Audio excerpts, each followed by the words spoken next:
KF6 lecture number 100 chapter 16 निकालें records. अच्छा, ये सारी बातें आपने ऑलमोस्ट सेल्स टैक्स में पढ़ी हुई हैं, इसलिए इन चीज़ों पे इतना टाइम नहीं लगेगा। Records, every tax payer shall maintain in Pakistan prescribed accounts, documents and records. और कमिश्नर मे डिसअलाउ अ खर्चा if tax payer do not provide the record. तो जाहिर सी बात है, अगर आप लिखें रिपेयर का बिल मिसिंग है तो फिर खर्चा क्या हो जाएगा, अलाउ हो जाएगा डिसअलाउ? बताएं जल्दी। Disallow. Okay, the accounts and documents shall be maintain for 6 years। ये बात उधर भी पड़ी हुई है सेल्स टैक्स में। To the year to which they relate, तो लिख लें 30/12 के 30/18 तक संभालेंगे। 30/12 के रिकॉर्ड 30/18 तक संभालेंगे।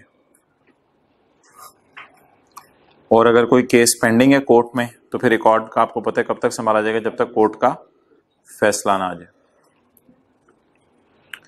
फिर ये क्या होता है प्रोसीडिंग इज पेंडिंग?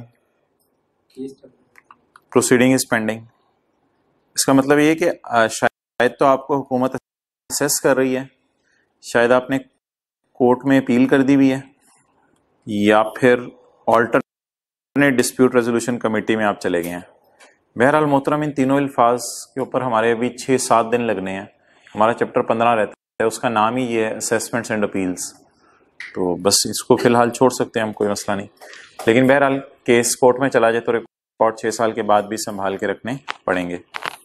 ओहो, आपको बता रहा है खर्चा क्या होता है, हंसना नहीं है। आपको बता रहा है खर्चा क्या होता है, कहते हैं खर्चा डेबिट होता है। अल्लाह अकबर, एक्सपेंस डेबिट होते हैं। खूबसूरत बात कर दी ना। ट्रेडिंग अकाउंट में, मैन्युफैक्चरिंग अकाउंट में, रिसीट एंड पेमेंट अकाउंट में, P&L अकाउंट में। रिसीट एंड पेमेंट अकाउंट तो हम इनकम एंड एक्सपेंडिचर के टॉपिक में देखते हैं। Manufacturing account cost of sales निकाल रहे हो, कहते हैं कहीं भी जो अकाउंट डेबिट हो रही हो चीज, डेट इज कॉल्ड एज खर्चा।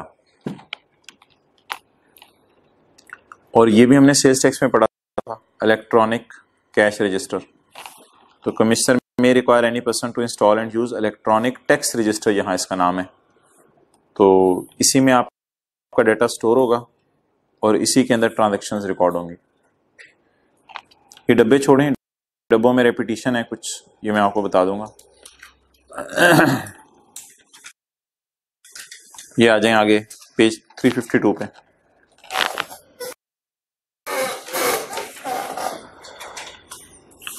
अच्छा जी, general form of books of accounts, documents and records, please पढ़ें अभी।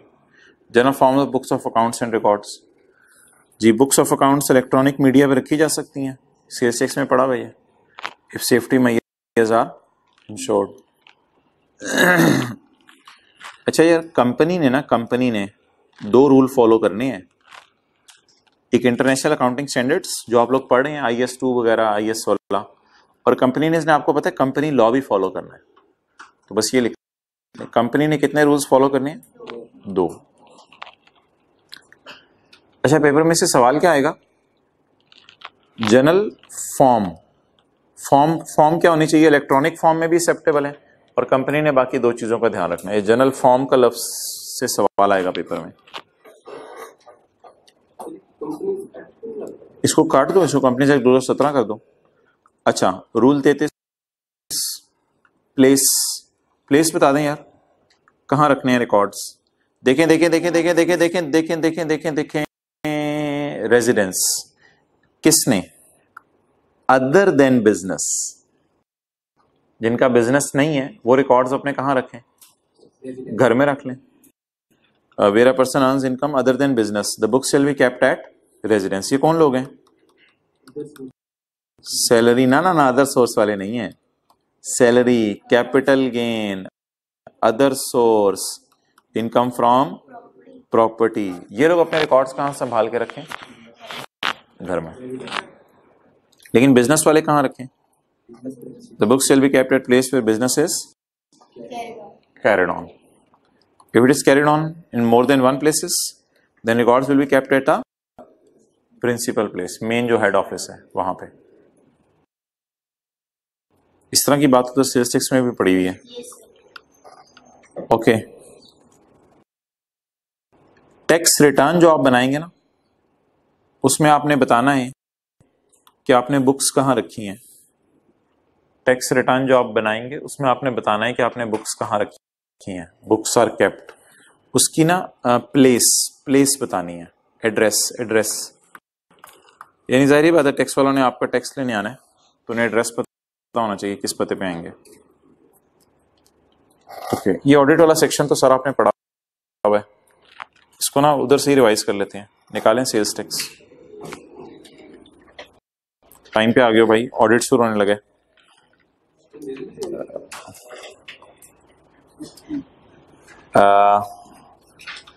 इससे थोड़े थोड़े डिफरेंस होंगे, जाहिर बात है, लेकिन एक दफा वो रिवाइज तो कर लेना। चैप्टर कौन सा था? 22 था ना? 22।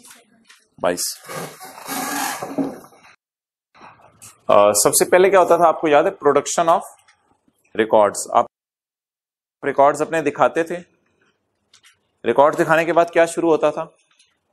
ऑडिट शुरू होता था। और ऑडिट वीडियो लिंक के जरिए भी किया जा सकता है। उसके बाद जब ऑडिट होता था तो इन द एंड आपको पता है काटा जाता था, कोई असेसमेंट ऑर्डर वगैरह आता था, असेस। तो तरतीब बताएं। रिकॉर्ड प्रोड्यूस करते थे, फिर उनका ऑडिट होता था। ऑडिट वीडियो लिंक के जरिए भी हो सकता है। जब ऑडिट मुकम्मल होता था तो आपके घर असेसमेंट ऑर्डर आता था। उससे पहले एक शो कॉज नोटिस दिया जाता था। तो यही बातें हैं, इधर भी इनको पढ़ लेते हैं। इसको हाईलाइट कर लें, साथ वाले से हाईलाइटर लेके जरा एक इधर इधर इधर देखें।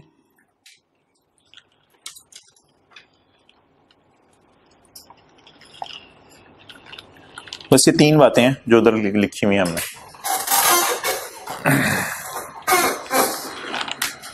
और एक मिनट बात मुकम्मल करें, बात को अधूरा नहीं छोड़ना।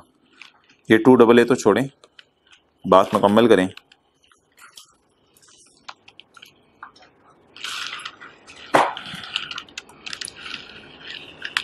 ये बात मुकम्मल होगी, ये अगर आपने हाईलाइट की है तो ये सफ़े वाला हो गया। पिछले सफ़े वाला भी निकालता हूं, पिछले सफ़े वाला। चलें जी, लेट्स स्टार्ट।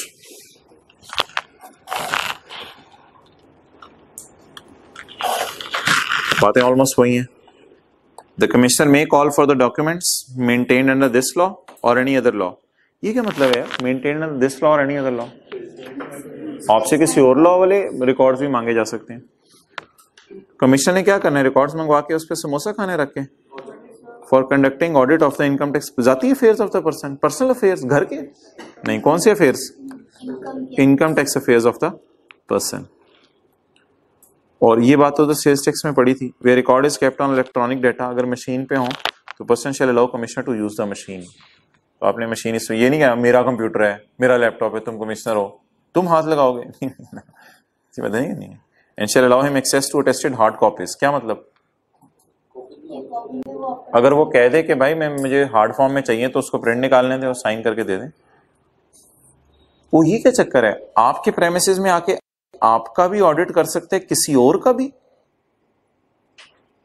हाँ ना, होंडा के प्रेमिसेस में आके जनरल टायर का ऑडिट शुरू कर दे कि जनरल टायर से आपने कितनी परचेजेस की हैं। इतना सा तो पूछ ही सकते हैं ना सर। ये जब जनरल टायर से हाँ, जब जनरल टायर की कोई ऑडिट वगैरह चल रहा होगा, उसने कोई मसला किया होगा तो इधर उधर से पता कर लेते हैं इन लोग, दाएं बाएं वालों से। यार ये तो ऊपर लिखा हुआ था ना, रिकॉर्ड 6 साल तक संभाल के रखने। Commissioner shall not call for record after 6 years। तो संभाल के कितने साल रखने हैं? 6 साल। अच्छा यार बता दें, रिकॉर्ड लेने के बाद क्या करना है? मैंने हाईलाइट क्या किया हुआ है? After obtaining the records of a person the commissioner shall conduct audit. ये क्या लिखा हुआ है?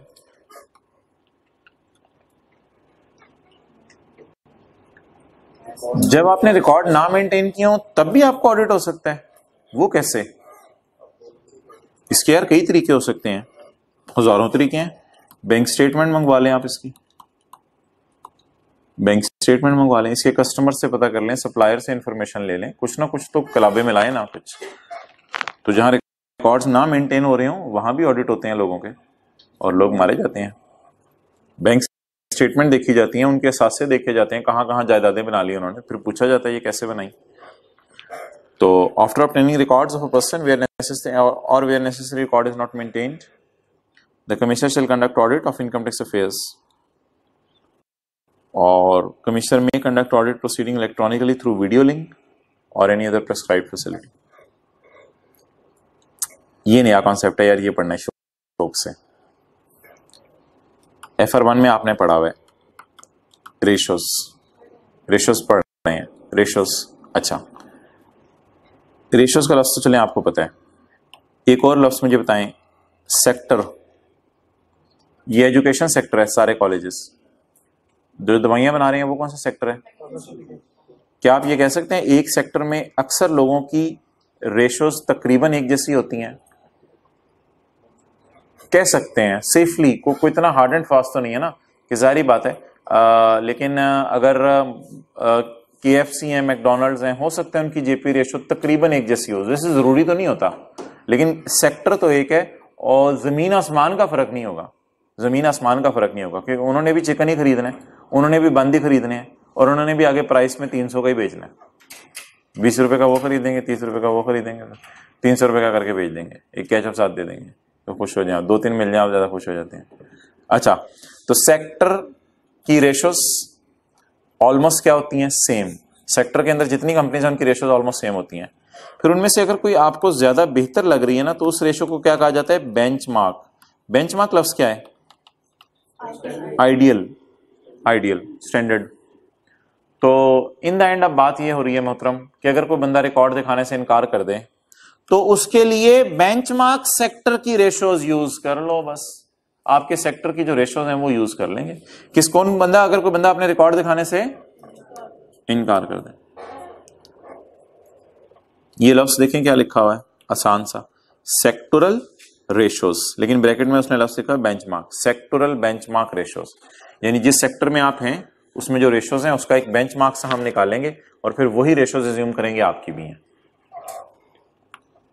तो where a tax payer has not furnish the record, अब रिकॉर्ड ही नहीं दिखा रहा, वेयर अ टैक्स पेयर और documents, where a tax payer has furnished incomplete record, दिखा तो रहा है लेकिन छुपा छुपा के नामुकम्मल। Where a tax payer is unable to give explanation of defects in records, records में डिफेक्ट है और नहीं दिखा रहा, वो सजा बताएं।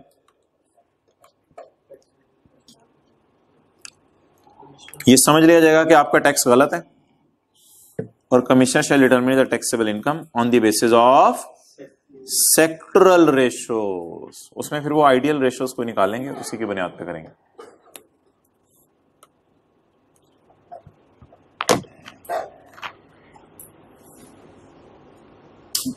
चलें जी, क्या होती हैं जी सेक्टोरल बेंचमार्क रेशोस, बताएं। Sectoral benchmark ratios means the standard business के सेक्टर की ratios notified by board on the basis of comparative cases. क्या मतलब? मुख्तलिफ लोगों का कंपैरिजन करके रेशोस निकलेंगे ना। तो रेशोस के नाम बता दें, फाइनेंशियल रेशोस जो आपने पढ़ी हुई हैं थोड़े से, प्रोडक्शन रेशोस आपने नहीं पढ़ी कोई, जीपी रेशो शायद होगी आपके सिलेबस में, नेट प्रॉफिट रेशो भी होगी, रिकवरी रेशो नहीं होगी, वेस्टेज रेशो भी आपके सिलेबस में नहीं होगी, और इसके अलावा और भी कोई रेशोज हो सकती हैं। अच्छा जी, ऑडिट मुकम्मल हो गया जी, अब क्या करें? After completion of audit the commissioner में, बस इसको फारिग करें ना, द कमिश्नर में issue an audit report containing audit observations and findings। लेकिन प्लीज अभी ऑडिट रिपोर्ट आई है आपके पास, अब क्या होगा?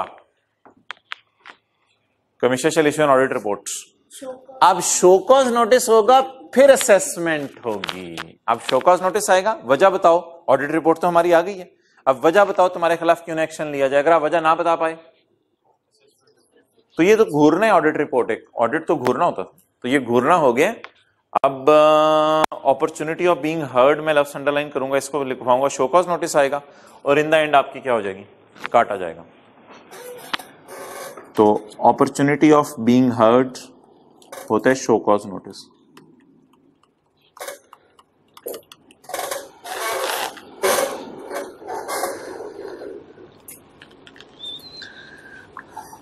After issuing the audit report issue होने के बाद कमिश्नर में इफ कंसिडर नेसेसरी उसको असेस करेगा। यार ये जो अमेंड है ना, अमेंड, ये लफ्ज इंशाल्लाह ना आपको समझ आएगा। बोले बोले बोले सेक्शन 122 में असेस का लफ्ज तो पढ़ा हुआ है ना, अमेंड द असेस का लफ्ज नहीं पढ़ा हुआ। तो असेस का लफ्ज बस फिलहाल याद रख लें। असेसमेंट क्या होती है? काटना, ऑडिट घूरना, शो कॉज नोटिस बार्किंग, और ऑडिट वो असेसमेंट काटना। After issuing audit report commissioner if consider necessary assess after providing opportunity of being heard का मतलब बता दें शो कॉज नोटिस। तो तरतीब वही है सारी चीजों की। सर जो पर्सन ने खुद रिकॉर्ड बनाए होंगे, प्रिपेयर किए होंगे, उनकी सस्पेंड नहीं होगी? नहीं, वो उसकी असेस का लफ्ज टैक्स वालों के लिए खास है। वो उसके रिकॉर्ड्स प्रोड्यूस करना कहते हैं, रिकॉर्ड्स बना रहा है खुद। ओके, ये बात हुई थी पॉइंट 7 वाली। अमेंड को थोड़ा सा हाईलाइट कर लें किसी डिफरेंट हाईलाइटर से, क्योंकि ये समझ नहीं आना आपको भी जब तक हम क्या ना पढ़ लें सेक्शन 122। सैटरडे को तो इंशाल्लाह हम ईद वाले के बाद सेक्शन 120 पढ़ना शुरू करेंगे ना। ओके, पॉइंट 7, तो मंडे तक सेक्शन 122 पे पहुंच जाएंगे। पॉइंट 7, अच्छा भाई, इसमें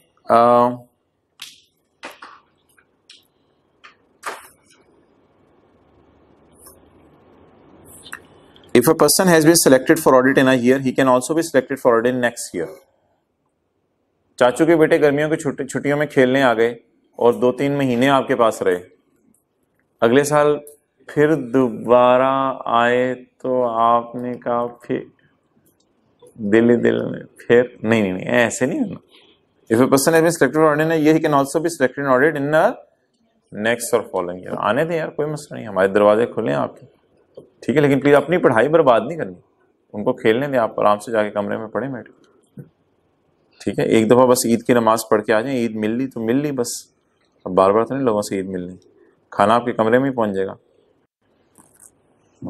सबके साथ बैठेंगे, फिर बाद में स्वीडिशें भी चल रही होंगी, फिर लगाओ, फिर गपशपें लगाओ और फिर जो मर्जी करो। पॉइंट 8, जज्बा चलाता है सीए में।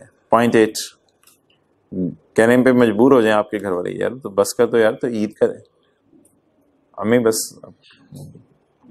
पॉइंट 8, अच्छा अगर बोर्ड से ऑडिट ना हो रहा हो तो वो आपको पता है मार्केट में एक सीए मिलते हैं, क्यूएम शीएम उन्होंने पढ़ा होता है और इंट्रो पहले टर्म में निकाली होती है, वो सीए मिल जाते हैं मार्केट में, तो वो उनको ले लें आप।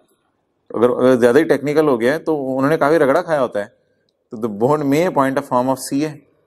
लेकिन अगर ज्यादा पैसे मांग रहे हैं वो, तो फिर कॉस्ट एंड मैनेजमेंट अकाउंटेंट से बात कर लें, वो शायद कम पैसों में आपको ऑडिट कर दें। To conduct an audit of the income tax affairs of a person. अच्छा एक बात बताएं, किसी का ऑडिट अगर होता है तो उसे सेलेक्ट कौन करता है ऑडिट के लिए?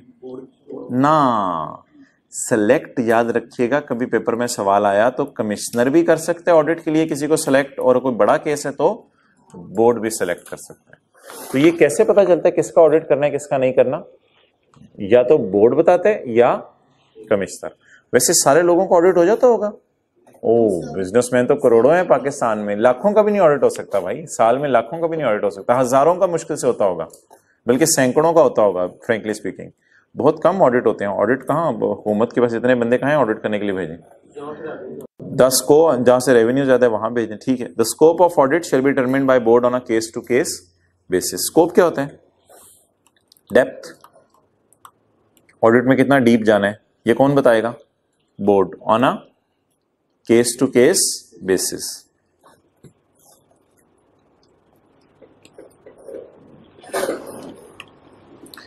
अच्छा कहते हैं सीए और कॉस्ट एंड मैनेजमेंट अकाउंटेंट को 2 पावर्स हैं कि वो नोटिस दे के डेटा मंगवा सकता है और वो प्रेमिसेस में भी एंटर हो सकता है नॉक करके, जाहिर बात है। तो a person employed as above may be authorised by commissioner to, number 1, पहली पावर बताएं सीए को, give notice to obtain info and to enter into premises.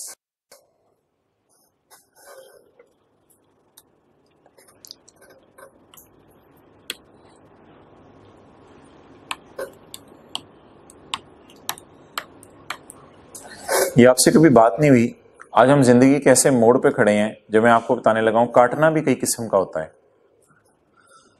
काटना भी, वो घूरना हो चुका है, बार्किंग हो चुकी है, अब काटना भी कई किस्म का होता है।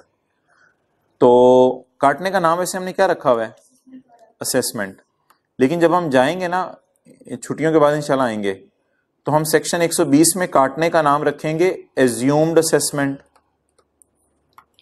जब हम छुट्टियों के बाद आएंगे तो सेक्शन 121 में नाम रखेंगे best judgement assessment, best judgement assessment.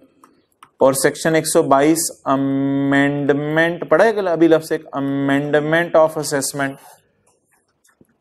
छोड़े पर इन अल्फाज को क्या लिखना है, तो बड़ी तफसील है, इस पे हमारा 1 दिन लग जाना है, इस पे हमारा आधा दिन लग जाना है, इस पे हमारे 2 दिन लग जाने हैं। ये तो बड़ी डिटेल से बातें होनी है सारी। तो काटना कई किस्म का है। हल्का सा काटना हमने सिर्फ कहाँ पढ़ा हुआ है, सेल्स टैक्स में तो टच था काटने का, वो वडना वुडना सारा इनकम टैक्स में भी रहता है हमारा। तो इधर आ जाए यार,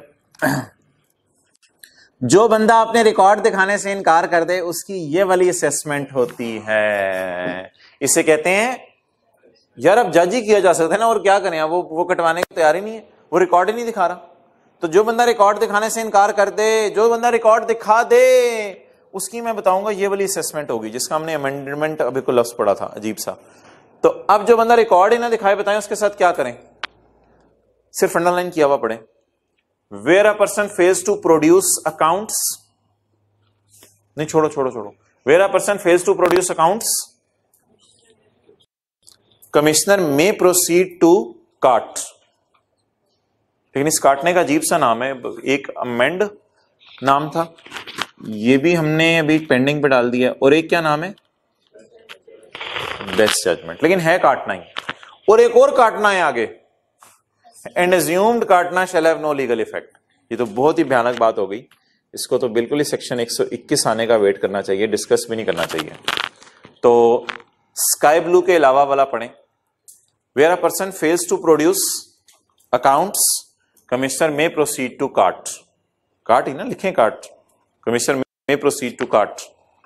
तो जब आप रिकॉर्ड दिखाने से इनकार करते हैं तो कमिश्नर विल प्रोसीड टू काट। और इस काटने का नाम याद रख लें, अगर कोई फायदा हो जाएगा आने वाले दिनों में। इस काटने का नाम क्या है, बेस्ट जज। क्यों जज क्यों करना पड़ा है, उसने रिकॉर्ड ही नहीं दिखाए, तो बेस्ट जज ही करना पड़ेगा। वो क्या बैंक स्टेटमेंट वगैरह मंगवाएंगे, कुछ इंफॉर्मेशन मंगवाएंगे।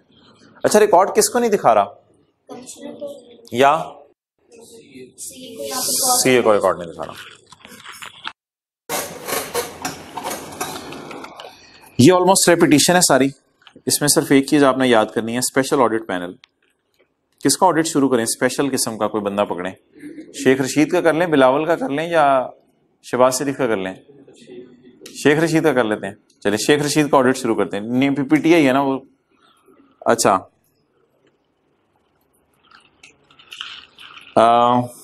चलें जी, special audit panel.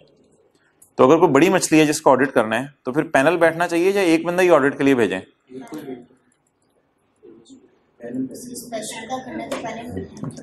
The board may appoint as many special audit panels as may be necessary, comprising, कम से कम पैनल में कितने बंदे होने चाहिए, 2। ये खिड़की का पैनल लग रहा है, दरवाजे का पैनल लग रहा है, कम से कम कितनी चगाठे होनी चाहिए, 2। अच्छा चुगाठे नहीं बोलो, चगाठे। अच्छा 2 और मोर मेंबर्स। अच्छा इनका लेवल क्या होना चाहिए, एक तो ले लेते हैं ना पीसीबी का चेयरमैन ले लेते हैं, एक कोई किसी ड्रामे का डायरेक्टर ले लेते हैं, और अस्तगफिरुल्लाह, मेरे मुंह से भी गलती से निकल। Point A, officer of inland revenue. जहालत है ना, ड्रामे को ड्रामा कह के देख रहे होते हैं, पता नहीं ड्रामे देख टाइम आएगा, ड्रामे को ड्रामा कह के।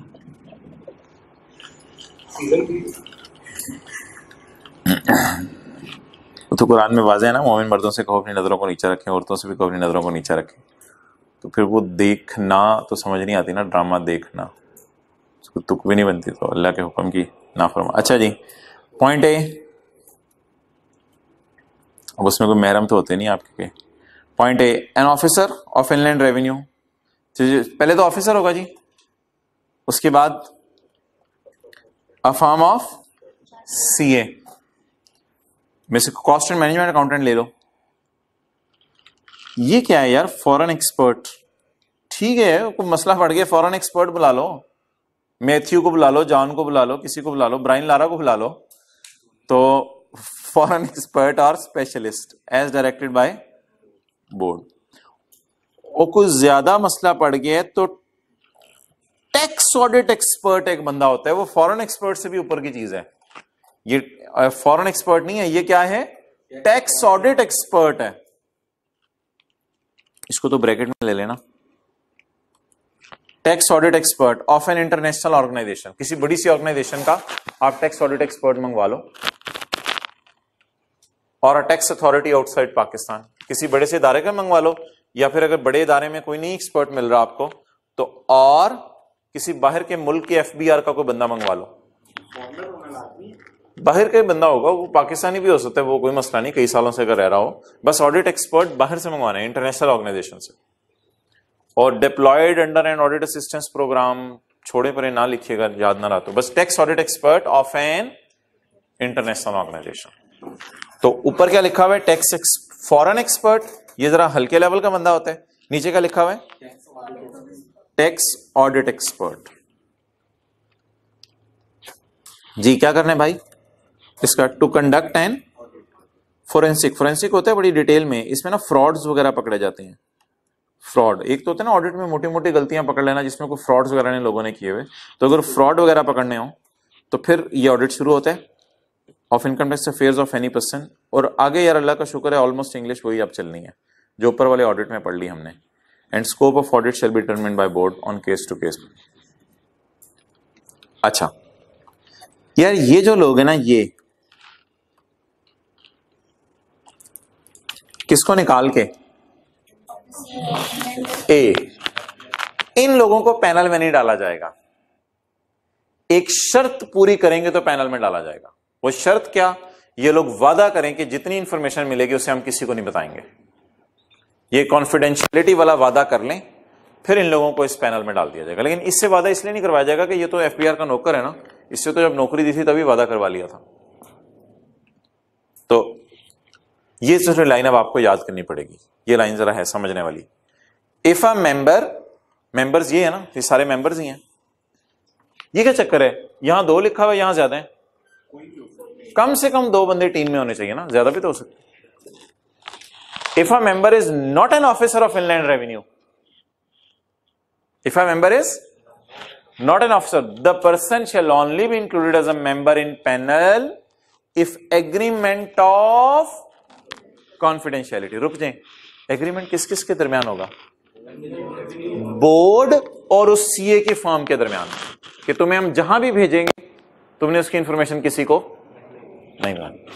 कॉन्फिडेंशियलिटी का agreement has been entered into between, number 1 लिखें, बोर्ड, दूसरी पार्टी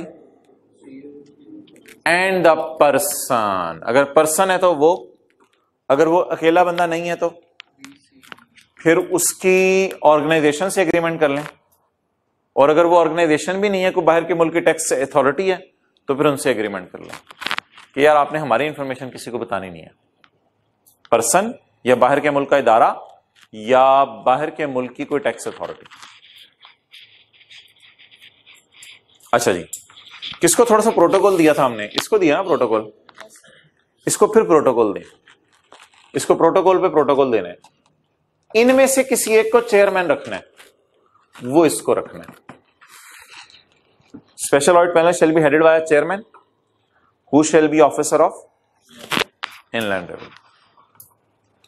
और वो पावर्स ऊपर वाली 2 अब रिपीट हो रही हैं, 13-14 100% रेपिटेशन है, लिख लें 100% रेपिटेशन। क्या कितनी पावर्स दी थी हमने, power to enter into premises, और दूसरी पावर अभी कौन सी दी है, power to obtain information for conducting an audit shall be exercise by officer, फिर ऑफिसर के फजाइल आ रहे हैं, shall be conducted by officer. लेकिन ऑब्वियसली ये कभी कभी दूसरों को भी भेज देते हैं इजाजत देके, मेन पावर इसके पास है। हु इज अ मेंबर, इसको कर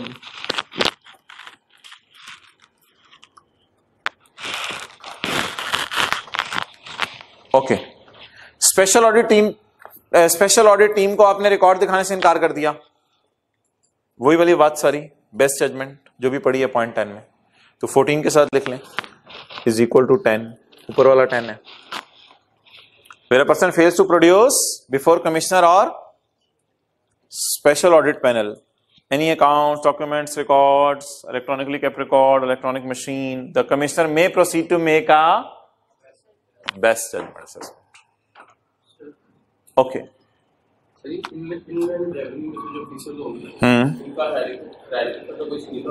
नहीं कोई भी पॉइंट। अच्छा यार, अब मीटिंग होनी है स्पेशल ऑडिट पैनल में ऑडिट के दौरान। अगर कोई बीमार पड़ जाए तो ऑडिट जारी रहेगा, लेकिन अगर यही बीमार पड़ जाए, इसको इतनी इंपॉर्टेंस देनी है हमने बार बार कि इसको फील हो कि मेरा लेवल है। अगर यही बीमार पड़ जाए, इसको तो चेयरमैन बनाया हुआ ना, तो अगर यही बीमार पड़ जाए तो फिर ऑडिट रुक जाएगा। अगर टीचर ही ना आए तो क्लास रुक जाएगी, लेकिन अगर कोई बच्चा ना आए, बोली बात हो रही है। Point 15, if any one member of the special audit panel is absent, if any one member of special audit panel is absent from conducting and the proceeding of audit may continue, या रोक दें, may continue and audit shall not be invalid, आगे काट, and audit shall not be invalid तो नहीं होगा, चलता रहेगा, चलाओ ऑडिट। क्या कहते हैं आप इसको, छिक्के रखो काम, ऑडिट चलाई रखो। लेकिन यार अगर चेयरमैन ही ना हो फिर ऑडिट रोक दें।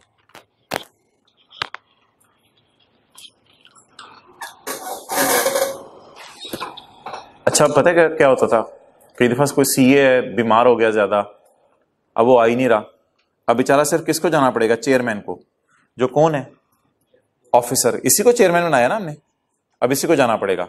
तो पता है जिनका ऑडिट हो रहा था वो क्या कहते थे ये तो अकेला कमिश्नर आया हुआ है, सीए बीमार पड़े, हम इस ऑडिट को नहीं मानते, पैनल पूरा ही नहीं है। तो ये पॉइंट 16 डाला, उन्होंने कहा भाई बीमार पड़ा है, जो कमिश्नर आया ना, एज्यूम कर लो वो पैनल ही है। तो point 16, function perform by officer, अब बेचारा अकेला कौन जा रहा होगा, ऑफिसर, क्योंकि एक बंदा क्या बैठा है, बोले एब्सेंट है ना, बाकी तो if functions performed by officer shall be considered as having been performed by panel, क्योंकि लोग एतराज क्या कर सकते हैं, बात समझें और फिर बताएं। लोग एतराज क्या कर सकते हैं कि यार आपने कहा था पैनल आएगा, अब 1-2 दिन तो सीए आया और कमिश्नर भी था, बाद में वो बीमार पड़ गया, अब वो एब्सेंट हो गया, अब अकेला कौन आ रहा है, ऑफिसर आ रहा है जो चेयरमैन है, तो क्या समझा जाएगा। लॉमेकर कह रहे हैं पैनल ही आ रहा है यार, छोड़ो परे, हो सकता है वो फोन पे राब्ता कर ही लेता हो सीए से। ये तो एक प्रोसीजर सी बात है, बोर्ड में prescribe the constitution, procedure and working of special audit panel.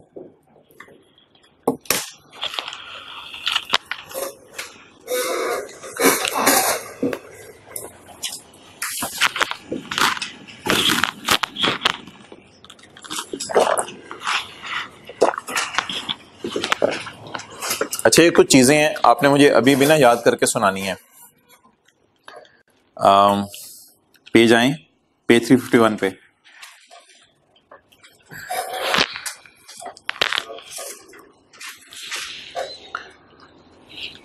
Income from property एक बंदा कमा रहा है, इसके पास कौन से रिकॉर्ड्स होने चाहिए, टेनेंसी एग्रीमेंट, टेनेंसी टर्मी, कुछ ये जो अपने डब्बे पढ़ाने लगा ना, इनको ज्यादा याद नहीं करना, बस जो अल्फाज इसमें से याद रह गए, 4 पॉइंट है, 3 याद रह गए, जितने याद रह गए, पूरी बात भी याद ना रही तो कोई मसला नहीं, हल्के हल्के से बस हिंट याद रखने हैं। तो इनकम ऑफ प्रॉपर्टी आई, आपको 1-2 दफा कहा भी आया डब्बों वाली चीजें निकाल दो, लेकिन अब ये रटा में हमारे बच्चों से आगे कहते हैं बस ठीक है यार, ये हल्के फुल्के तो याद करे ना, कुछ थोड़ा बहुत आइडिया तो होना चाहिए ना इनको, कि प्रॉपर्टी वाला घर में क्या संभाल के रखे, बोले टेनेंसी एग्रीमेंट और टेनेंसी, ये लाइन पढ़ने में मुश्किल लग रही है, आसान ये है कि जो किराया है उसकी रसीद, रसीद उर्दू में लिख लिया तो आसान हो गया, रसीद, रसीद किराए की संभाल के रखें। हाँ अगला तो बहुत आसान है, वो तो सेक्शन 15A उसने उठा के सारा लिख दिया। कहता है टैक्स का सबूत बताओ, ग्राउंड रेंट तुमने पे किया उसका सबूत बताओ, इंटरेस्ट तुमने पे किया, याद है 15 डिडक्शंस अलाउ होती थी, प्रॉपर्टी में भी डिडक्शंस अलाउ हैं अगर हम नॉर्मल रिजीम की तरफ जाएं। तो ये जो सारे खर्चे हमने पढ़े थे सेक्शन 15A में, एविडेंस ऑफ डिडक्शंस, इनका डिडक्शन का एविडेंस दो, इंश्योरेंस प्रीमियम आपने को पे किया उसका एविडेंस दो, किस इंश्योरेंस कंपनी को पे किया। अब याद करें जी, देखिए बगैर tenancy agreement, tenancy termination agreement, रसीद ऑफ रेंट रिसीव्ड और एविडेंस ऑफ डिडक्शंस, वो कोई 4-5 याद रहेगी, लिखाइएगा उनमें से। अच्छा जी, कैपिटल गेन वाला कौन से रिकॉर्ड संभाल के रखें, कितने का खरीदा और कितने का बेचा, ये करते रहे मेरे साथ साथ, मेन बातें सर्कल। कैपिटल गेन वाला क्या रिकॉर्ड संभाल के रखे, शेयर कितने का खरीदा था और कितने का बेचा, कॉस्ट ऑफ एक्वायरिंग और कंसिडरेशन रिसीव्ड ऑन डिस्पोजल, और एक लफ्ज छोटा सा ऐड करना है पहले, एविडेंस, इसका सबूत। अच्छा ये तो रेपिटेशन है,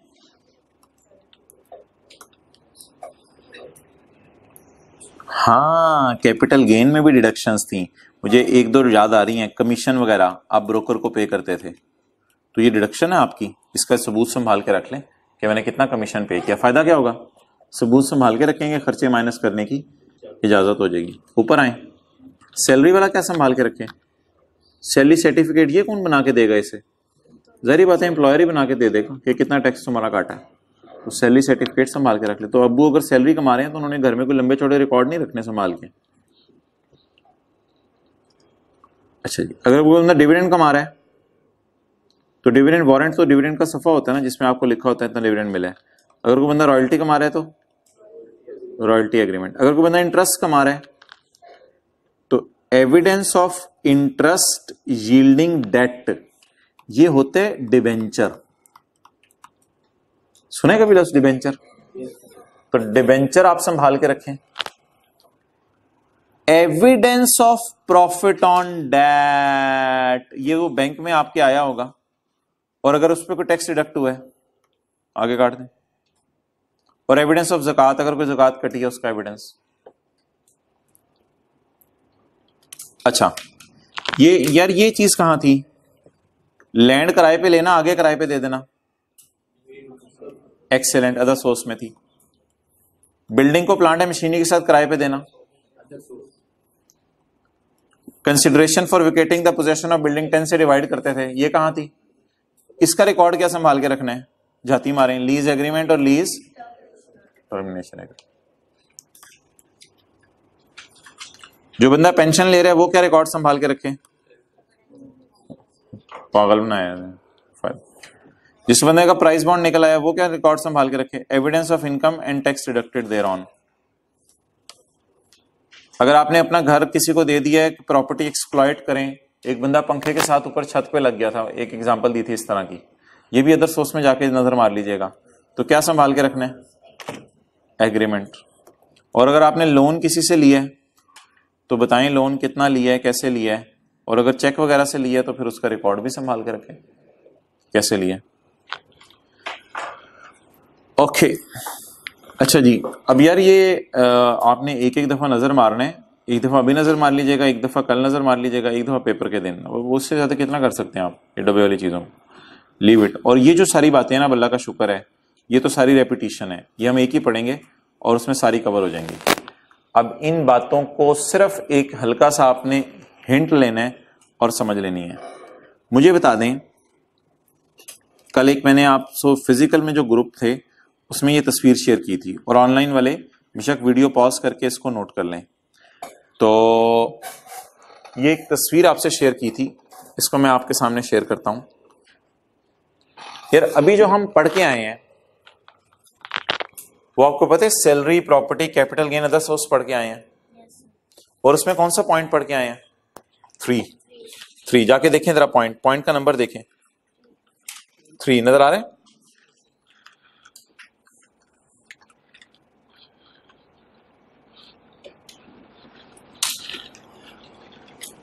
ये एक तस्वीर है, फिलहाल अभी किसी ने लेनी है, उसे कभी ले ले।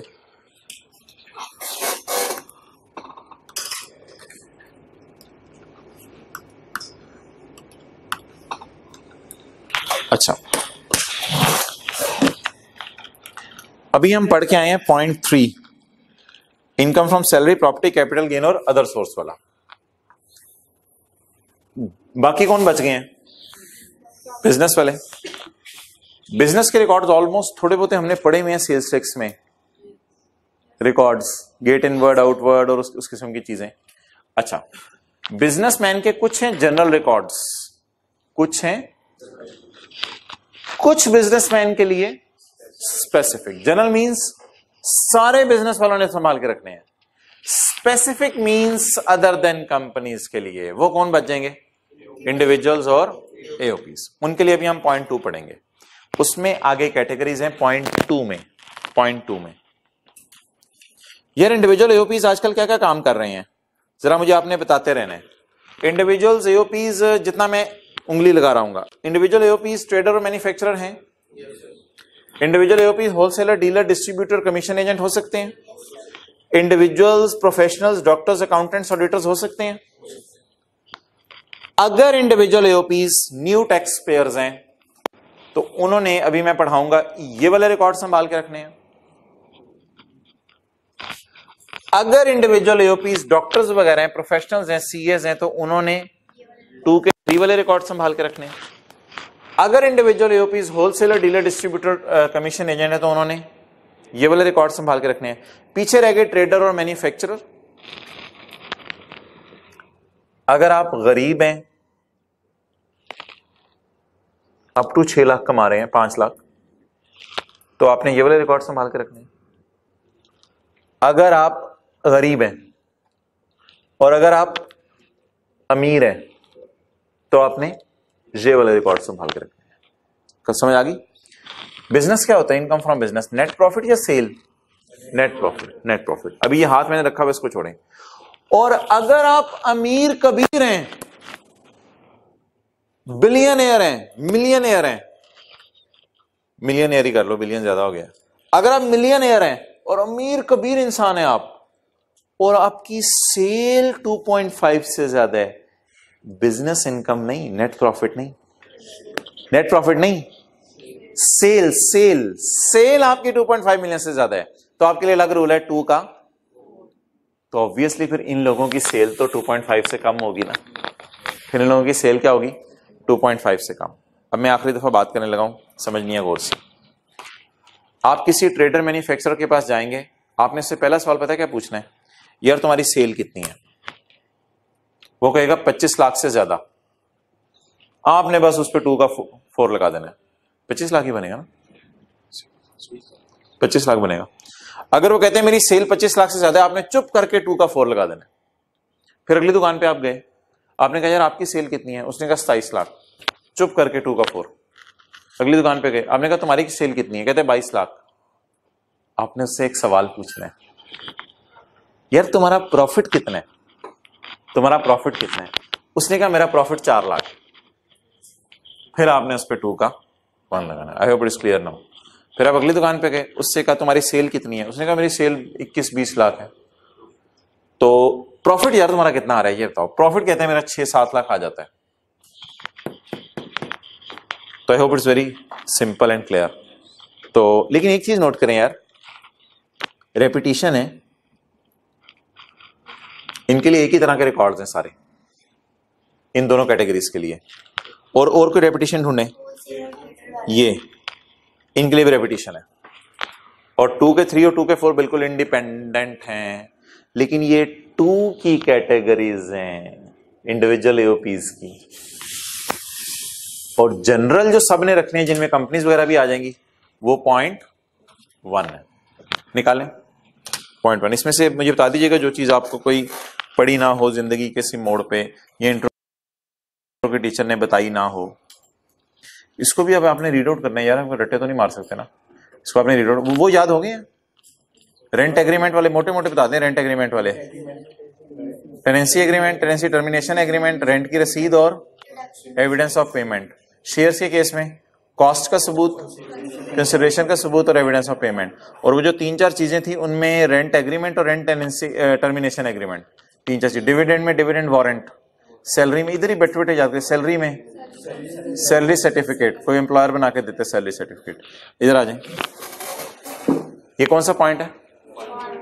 पॉइंट 1। एवरी टैक्स पेयर, एक दो दफा रीड आउट करने आपने इन चीजों को, रिटर्न ही मानने बैठ जाने। Every tax pair driving income from business, general requirements, general requirements. ये पहली दफा है, ये जो डब्बे आए हैं मैं आपको कह रहा हूं सिर्फ रीड आउट करने हैं और ज्यादा रटे नहीं माने, लेकिन पास पेपर के सवाल आ रहे हैं, थोड़ा बहुत जहन में होना चाहिए। पैसा आया और गया, याद करते रहे, पैसा आया और गया। सेल का रिकॉर्ड, और वही उधर जो सेल्स टैक्स में पढ़ गए हैं, sale invoice, purchase invoice, sale और परचेज का रिकॉर्ड अंडरलाइन करते रहे। पैसा, सेल, परचेज, काम की बात अंडरलाइन करते रहे। पैसा, sale, purchase. Assets balance sheet में चला गया, क्या चीजें पता है आपको, याद करें जी। मनी, सेल, परचेज, एसेट्स, कुछ आगे लिख के भी आइएगा। Of tax payer, of tax payer. Okay, आगे चलेंगे। इन case of tax payer engage in assembly, production, processing, manufacturing, mining, all items of cost. Cost तो आपको पता है मैन्युफैक्चरिंग वालों की कितनी होती है, लंबा साथ बनाते हैं। Cost of good sold, fuel, maintenance और पता नहीं क्या क्या वो बनाते हैं F1 की क्लास में। तो जो जो भी लेबर वगैरह, इनपुट मटेरियल वगैरह है, उस सब के बिल संभाल के रखें। ये बात तो काट दें 6 साल वाली, ये तो पड़ी है पहले, क्यों दोबारा डाली है इसने।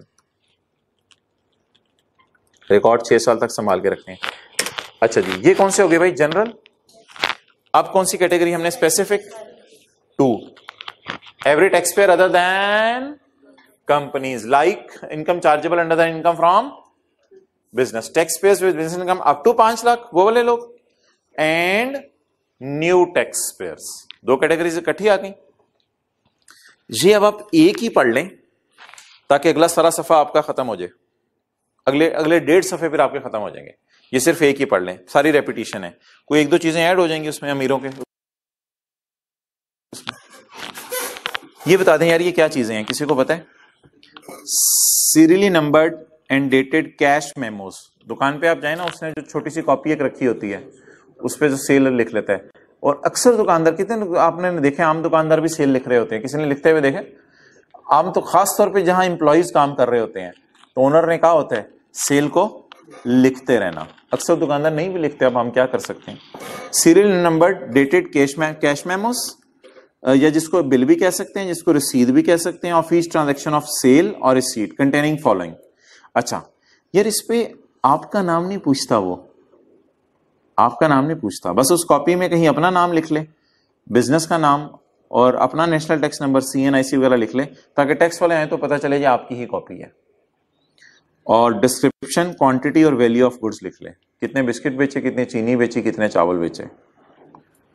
और अगर आपको ज्यादा मसला हो रहा है ये रिकॉर्ड रखने में, तो लॉ मेकर कह रहे हैं 5-5, 10-10 रुपए की चीजें आप बेच रहे हो तो एक ही सफा बना लो, लेकिन जब 100 रुपए पूरे हो जाए तो अगला सफा खोल लो।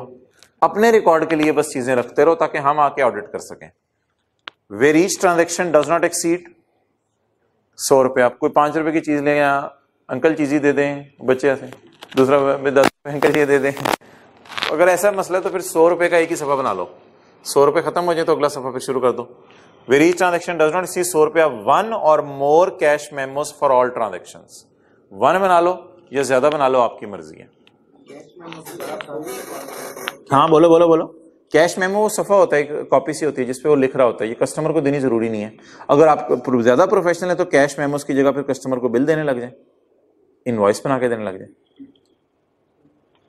Okay, daily records of, daily record तो आपको पता है यार, ये सारे इंट्रो में पड़े हैं। किस किस का रिकॉर्ड दुकानदार ने रखना होता है?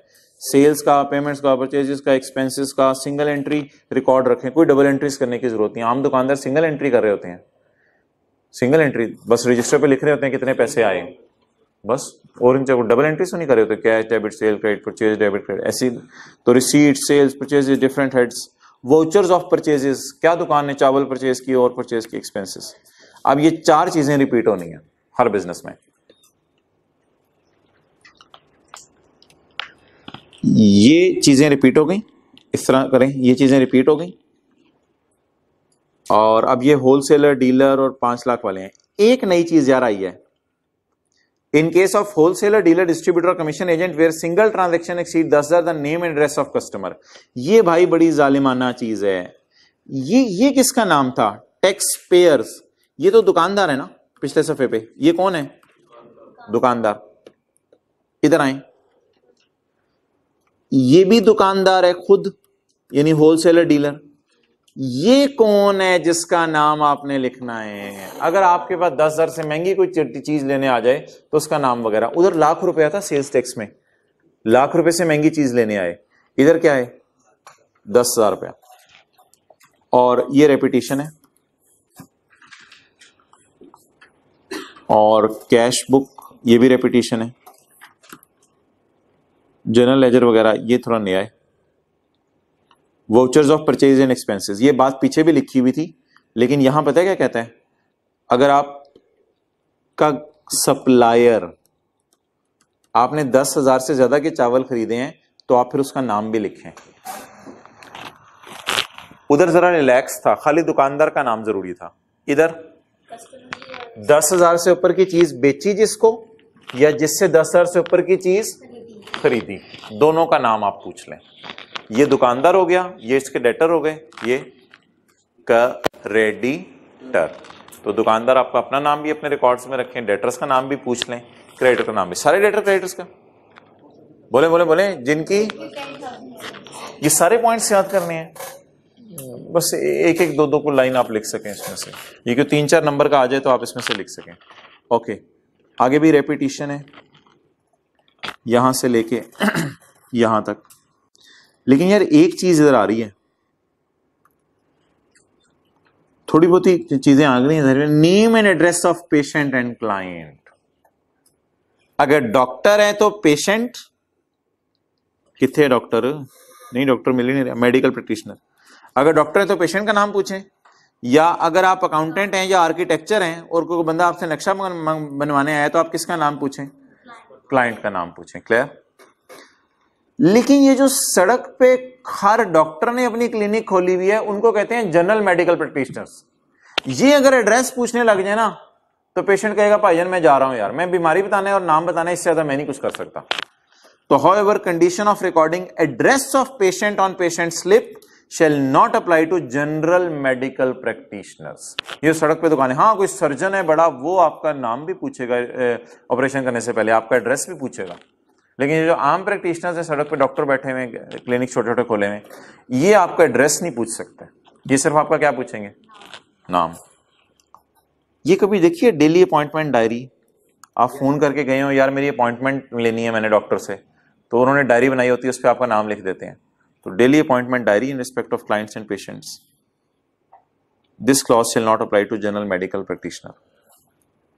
ये रेपिटेशन है सारी।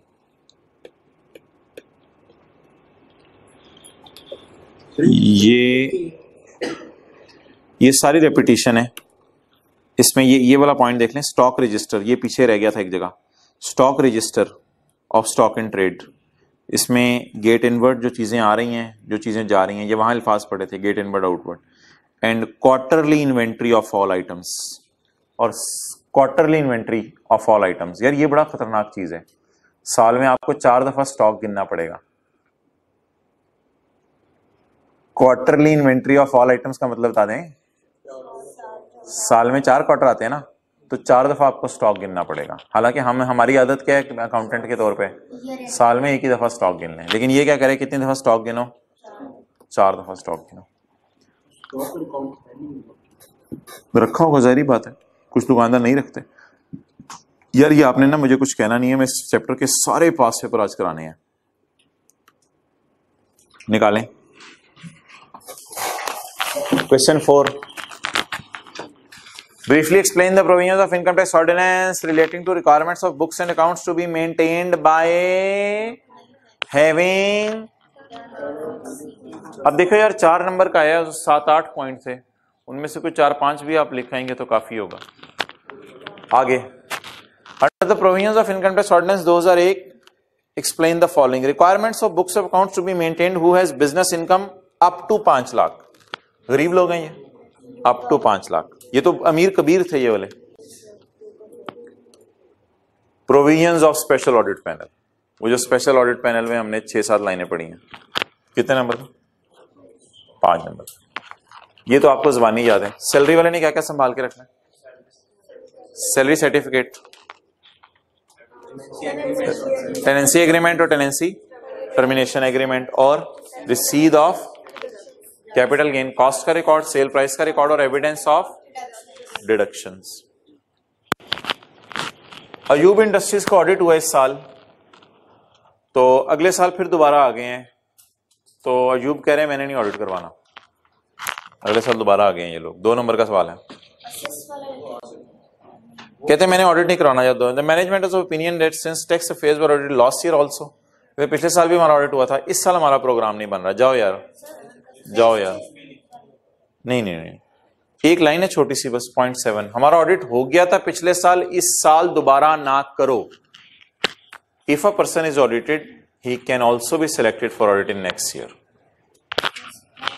नहीं, बेस्ट तो है ना, रिकॉर्ड नहीं दिखा रहा। देखिए इसने लिखा हुआ रिकॉर्ड नहीं दिखाए। बेस्ट जजमेंट असेसमेंट कब करनी है भाई? वो पढ़ाऊंगा मैं आपको। बेस्ट जजमेंट असेसमेंट वो कब करनी है? जब आप रिकॉर्ड दिखाने से इनकार कर दें। ये क्या कह रहे हैं? ये रिकॉर्ड दिखाने से इनकार नहीं कर रहे। अयूब has been selected for audit, management is of the opinion कि पिछले साल भी हमारा ऑडिट हुआ था, तो इस साल हमारे यहां हमारा ऑडिट ना करो। बस ये कह रही है मैनेजमेंट। तो बताएं क्या क्या रीजन देके आएंगे?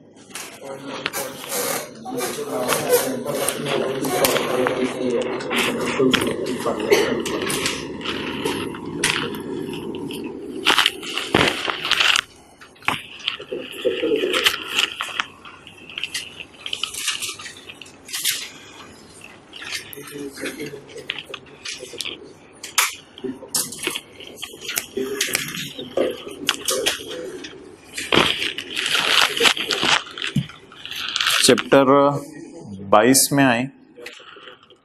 चैप्टर ये आज ही याद करना है आपने, और ये चैप्टर अभी मैं आपको हिंट दूंगा कुछ चीजों के, भी याद कराएंगे इंशाल्लाह। चैप्टर 22 में आए, 23 में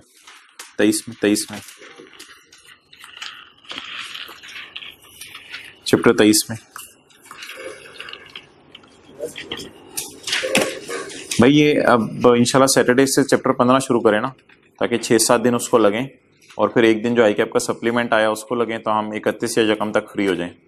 फिर उसके बाद न्यूमेरिकल्स के लिए अगर कोई टाइम निकालेंगे, बस इसको खत्म करना। पेज 467 आखिरी चीज, टेम्परेरी रजिस्ट्रेशन। अब बैठे हुए जाहिर बात है, बाद में कभी करना। टेम्परेरी रजिस्ट्रेशन, मुझे बता दें प्लांट की तस्वीर लगाना जरूरी है या नहीं? कहानी बस सुन लें। प्लांट की तस्वीर लगाना जरूरी है या नहीं? जरूरी है या मर्जी है? ऊपर जाके देखें। ऊपर अगर मैन्युफैक्चरर है, जाहिर बात है अगर मैन्युफैक्चरर है। In case of manufacturer GPS text photographs of machine. अच्छा, एक बंदा कहता है जी मैंने प्लांट मंगवाना है और इंशाल्लाह चंद दिनों में आ जाना है, तो क्या ये मशीन की तस्वीर दे सकता है? लेकिन फैक्ट्री तो खोलने दें इसको, लेबर को तो एंगेज करने दें, अरेंजमेंट्स तो करने दें। पर प्लांट आने की देर है, दूल्हा आने की देर है, तैयारी तो करने देना पूरी शादी की। तो प्लांट आने की देर है, रॉ मटेरियल तो खरीदने दें इसको। अगर रजिस्ट्रेशन करवाना चाह रहे रजिस्टर तो कर दें, लेकिन कौन सी रजिस्ट्रेशन? तो ये लोग हुकूमत के पास गए, हुकूमत को कहा हुकूमत यार हमें तो रजिस्टर तो कर दो। हुकूमत ने कहा चलो ठीक है आर्जी तौर पर रजिस्ट्रेशन ले लो। तो where are manufacturer files application for, ऊपर ऊपर ऊपर देखें, where are manufacturer files application for as a manufacturer without installing machine. मसला बताएं क्या है? अभी मशीन इंस्टॉल नहीं हुई।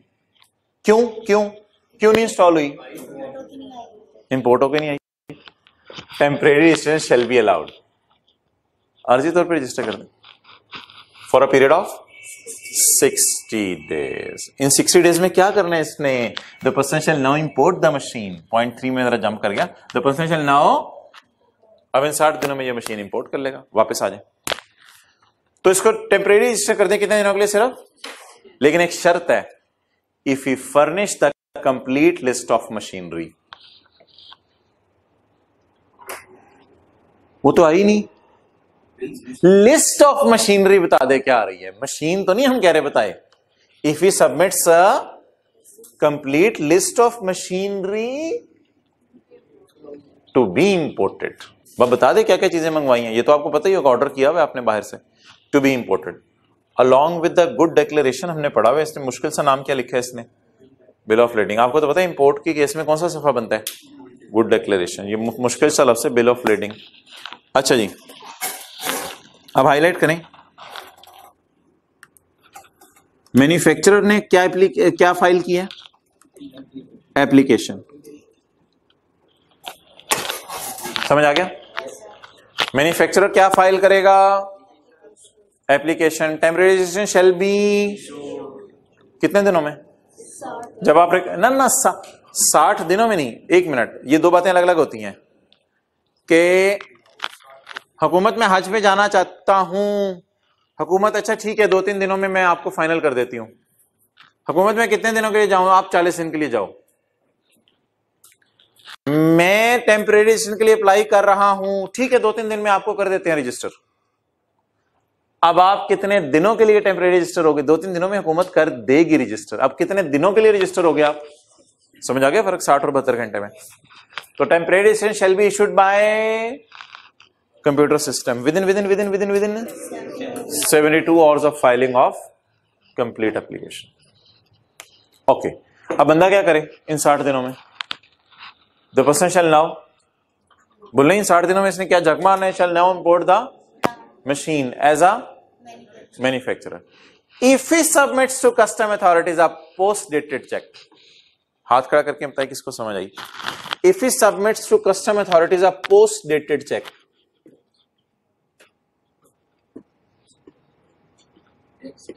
प्लांट आगे कितने दिनों में आने, 60 दिनों में। आपको अंदाजा होगा कब आने, तो चेक पे आज की डेट लगा दें या जब प्लांट आने की उम्मीद हो। पोस्ट डेटेड चेक क्या होता है, पोस्ट डेटेड चेक ये होता है कि आप राइस वालों को भी सीए फाइनल का चेक दे दें। हाँ, पोस्ट डेट, उससे फायदा क्या होगा, अगला बंदा जरा सिक्योर हो जाता है कि हाँ यार ये पैसे 2 नंबर बंदा नहीं है, इसने कुछ सही करना है। लेकिन वो निकलवा तो नहीं सकते ना पैसे, क्योंकि पैसे कब निकाले जाएंगे, उस पर डेट ही नहीं लगी हुई, बैंक आपको पैसे नहीं दे सकेगा। तो 50-60 दिन बाद की डेट डाल दें आप, डेट लगी होगी लेकिन पैसे नहीं निकल सकेंगे, क्योंकि चेक क्या है। और इंशाल्लाह ये चेक इन कैश कब होगा, जब वो डेट आ जाएगी तो आप इन कैश करा। इससे जरा हुकूमत वाले रिलैक्स हो जाएंगे। If you submit to custom authorities आप पोस्ट डेटेड चेक, आपको पता है ना हमने सेल्स टैक्स में पढ़ा था कि जिस तरह कस्टम ड्यूटी जमा कराते हैं उसी तरह सेल्स टैक्स भी जमा करवाना है। तो कस्टम वाले बैठे होते हैं, उन्हीं को आप टैक्स जमा करवा दें, लेकिन ये टैक्स अभी जमा आपकी तरफ से नहीं होगा, सिर्फ चेक मिलेगा उन्हें। अच्छा, if list of machinery installed is not submitted with in 60 days, सजा बता दें क्या मिलेगी। If list of machinery installed is not submitted with in 60 days, such temporary registration shall be disabled. आगे ना पढ़ें, सच टेम्परेरी रजिस्ट्रेशन शैल बी। ये कौन सी लिस्ट है और ये कौन सी लिस्ट है, सेम है?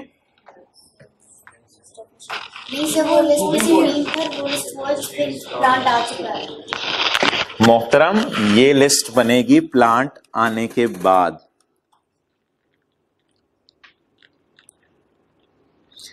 List of machinery installed and list of machinery, दोनों में फर्क बताएं। अब अगर 60 दिनों में आप मशीनरी इंस्टॉल्ड की लिस्ट जमा नहीं कराते ना, तो आपने झूठ बोला था कि मैंने 60 दिनों में मशीन मंगवानी है। तो क्या क्या सजा मिलेगी आपको, आपकी टेम्परेरी रजिस्ट्रेशन क्या हो जाएगी, खत्म हो जाएगी।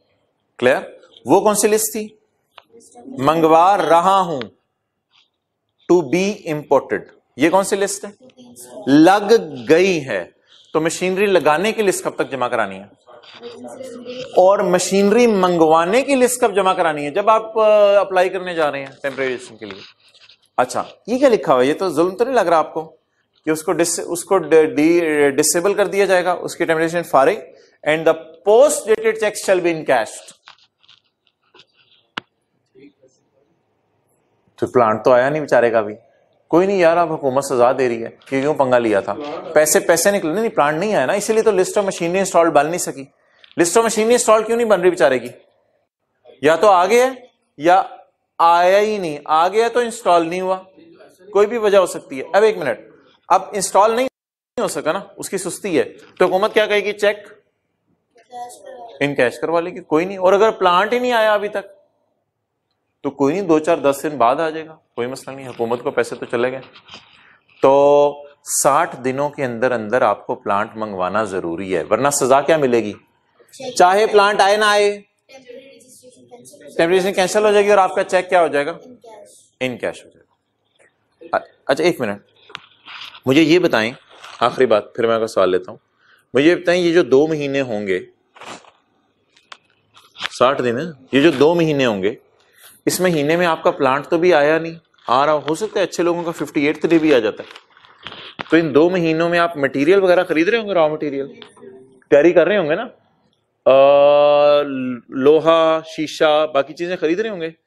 और ये रॉ मटेरियल खरीद रहे होंगे तो मशीन आई है, चीजें बन रही होंगी, प्रोडक्शन हो रही होगी फैक्ट्री में, लेबर काम कर रही होगी नहीं, लेकिन परचेजेस आती जा रही हैं, purchase into 17, purchase into input तो, लेकिन सेल हो ही नहीं रही।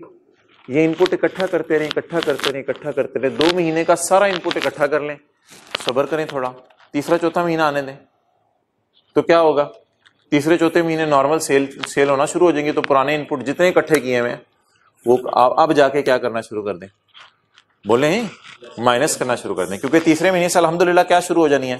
प्रोडक्शन भी शुरू हो जानी है और उसके साथ साथ सेल भी शुरू हो। No refund shall be paid during 60 days. Refund क्यों लेने गया था वैसे, ये बताएं? मटेरियल वगैरह मंगवाना शुरू कर दिया होगा ना। नो रिफंड ऑन मटेरियल लिख लें, no refund on material, material तो खरीदना शुरू कर दिया होगा इसने। No refund on material shall be paid during, underline करें, 60 days. No refund shall be paid in 60 days. And input may be, 60 दिनों के इनपुट को क्या कर लें? To his returns for subsequent tax months. ये subsequent tax months कौन से होंगे? 3rd या 4 मंथ, तीसरे या चौथे महीने जब आप प्रोडक्शन शुरू कर दें तब आप उसको माइनस करना शुरू कर दें, तो सब्सिक्वेंट मंथ्स में इसको माइनस करना शुरू कर दें। तो इकट्ठा कितने महीने का करना है? इनपुट 2, आउटपुट क्यों नहीं होगा? क्यों सेल नहीं। आखिरी बात, इधर लिखें 2 नंबर बंदा, पॉइंट 5 पे, घर में कोई किताब ना देख ले, बुरा बच्चा, बुरा बच्चा। अच्छा, एक गाड़ियां आपको पता है नई बनने वाली हैं, एलीट कार, ये मैंने अपनी तरफ से बात बनाई है, गाड़ियां नई बनने लगी हैं एलीट कार, तो इन्होंने अपने आप को टेम्परेरीली रजिस्टर भी करा लिया हुआ है। इनका प्लांट इंशाल्लाह आने वाला है 1.5-2 महीने में, आपके पेपरों तक आ जाना है इनका प्लांट। इन्होंने लोहा खरीद के रखा हुआ है और शीशा खरीद के रखा हुआ है। अब इनको इजाजत नहीं है कि सेल करें। क्यों नहीं सेल कर सकते? अभी तो गाड़ी नहीं बनी। A person holding temporary shall file monthly return, return जमा कराएंगे 60 दिन तक, but shall not issue a sales tax sale invoice. ये सेल क्यों नहीं कर सकते? लोहा शीशा वगैरह प्रोडक्शन ही शुरू नहीं हुई। लेकिन अगर होंडा वाले कहें यार हमें शीशा चाहिए तुम दे दो, और ये लोग दे दें, हुकूमत कहेगी यार आपके लिए तो रॉ मटेरियल था, आप इसको बेचने लग गए हो, तो फिर आपको सजा क्या मिलेगी? फिर होंडा को सजा मिलेगी। If such invoices issued, no input shall be admissible to his buyers. आपके का इनपुट क्या हो जाएगा? डेड हो जाएगा, क्योंकि आपने तो सेल किया ना चीजें। वैसे आपने रॉ मटेरियल ही सेल कर दिया होगा मेरे ख्याल से, तो अभी आपने तो चीजें बनानी नहीं शुरू की क्योंकि प्लांट ही नहीं आया। तो बेचने की इजाजत नहीं है चीजें। आरजी रजिस्ट्रेशन वाले को क्या इजाजत नहीं है? चीजें बेचने की। लेकिन अगर खुदा ना खास्ता बेच दे तो वो फिनिश गुड्स तो नहीं होंगे, फिर वो तो रॉ मटेरियल ही होगा जो खरीद के रखा हुआ है। अगर बेच दे तो बायर का इनपुट क्या हो जाएगा? डेड हो जाएगा। चलें जी, इधर ही बैठे बैठे याद करें। आपने सबसे पहले क्या करना है? एप्लीकेशन देनी है। एप्लीकेशन में अपनी जेन्युइन रीजन क्या लिखनी है कि मेरा प्लांट मौजूद नहीं है, और मुझे 60 दिन के लिए आप क्या कर दो, रजिस्टर कर दो। हुकूमत क्या कहेगी, please give me a list of machine to be, तो मैं आपको क्या कर देती हूं, रजिस्टर। टेम्परेरी रजिस्ट्रेशन जब आपको इशू कर दी जाएगी 72 घंटे में, 72 घंटे में अल्हम्दुलिल्लाह आप टेम्परेरी रजिस्टर हो जाएंगे। अब आप जल्दी जल्दी 60 दिनों में क्या मंगवाएं, प्लांट मंगवाएं। उसके लिए एक चेक देना पड़ेगा आपको, हुकूमत को, वो एडवांस में एक चेक दे दें तो मशीन मंगवा लें। अगर मशीन इंस्टॉल ना कर सके 60 दिनों में तो सजा कैंसिल हो जाएगी और चेक आपका इन कैश हो जाएगा। 2 महीने अगर आप कोई मटेरियल वगैरह खरीदते रहे, no refund shall be paid during the period of, लिख लेना, no refund on input on material purchased, लिखें, no refund on material purchased, no refund on material purchase shall be paid during the period of 60 days। And input में भी इकट्ठा करते रहे और इससे तीसरे चौथे महीने में जाके क्या करना शुरू कर दें, -0.5। आप सेल नहीं कर सकते आरजी रजिस्ट्रेशन में, लेकिन अगर आप सेल करते हुए पाए गए, आपको तो जो सजा मिलेगी वो इसने यहां नहीं लिखी, आपके बायर का इनपुट क्या हो जाएगा, डेड हो जाएगा। क्लियर? तो लिखें, जिसको हम सेल करेंगे उसका इनपुट डेड होगा, जिसको हम रॉ मटेरियल सेल करेंगे, इस तरह लिख लें फुल स्टॉप के आगे, जिसको हम रॉ मटेरियल सेल करेंगे उसका इनपुट डेड हो जाएगा।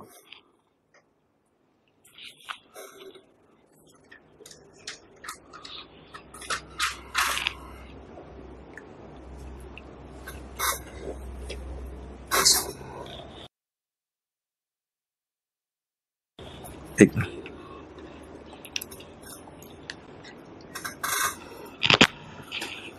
अच्छा, सेल्स टैक्स का ना एक छोटा छोटा न्यूमेरिकल मैं आपको व्हाट्सएप में भेजता रहूंगा, वो आपने करते रहना है, छोटा छोटा न्यूमेरिकल 10 से 15 मिनट वाले, बड़े न्यूमेरिकल नहीं, बड़े न्यूमेरिकल इंशाल्लाह वो जब आप